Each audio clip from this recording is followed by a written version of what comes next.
ദൈവത്തിന് ഒരു കാര്യവും അസാധ്യമല്ലല്ലോ. പ്രിയരെ, ദാവീദിൻ്റെ സിംഹാസനം നിന്റെ സന്തതിക്ക് കൊടുക്കും. യാക്കോബിൻ്റെ ഗൃഹത്തിന് നിന്റെ സന്തതി എന്നേക്കും രാജാവായിരിക്കും. മറിയോട് ദൈവത്തിൻ്റെ ദൂത് അറിയിക്കുമ്പോൾ മറിയ ചോദിക്കുന്നു, ഇതെങ്ങനെ സംഭവിക്കും?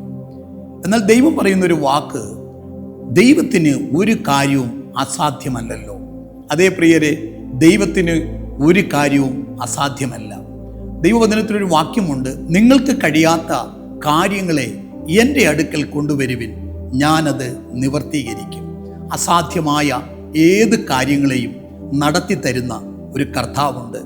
രോഗത്താലോ പ്രയാസങ്ങളാലോ പ്രതിസന്ധികളാലോ സാമ്പത്തിക പ്രതിസന്ധികളാലോ ഏത് പ്രതികൂലത്തിലാണോ നിങ്ങൾ കടന്നു പോകുന്നത്, ആ പ്രതികൂലത്തിൽ നിന്നും നിങ്ങളെ പൂർണ്ണമായി വിടുവിക്കുവാനും അസാധ്യമായ കാര്യങ്ങളെ നിങ്ങളുടെ ജീവിതത്തിൽ സാധ്യമാക്കി തരുവാൻ ശക്തനായ ഒരു ദൈവം കൂടെയുണ്ട്. വിശ്വസിക്കുക, ദൈവത്തിൻ്റെ പ്രവൃത്തി വേഗത്തിൽ നിങ്ങളുടെ ജീവിതത്തിൽ വെളിപ്പെടാൻ പോകുകയാണ്. ഇന്നലെ വരെ അസാധ്യമെന്ന് പറഞ്ഞ പല കാര്യങ്ങളും കർത്താവ് ഈ ദിവസങ്ങളിൽ നിങ്ങളുടെ ജീവിതത്തിൽ സാധ്യമാക്കി തരികയാണ്. വിശ്വസിച്ചാൽ കർത്താവിൻ്റെ മഹത്വം വെളിപ്പെടും. കർത്താവ് നിങ്ങളെ അനുഗ്രഹിക്കുമാറാകട്ടെ. ആമേൻ.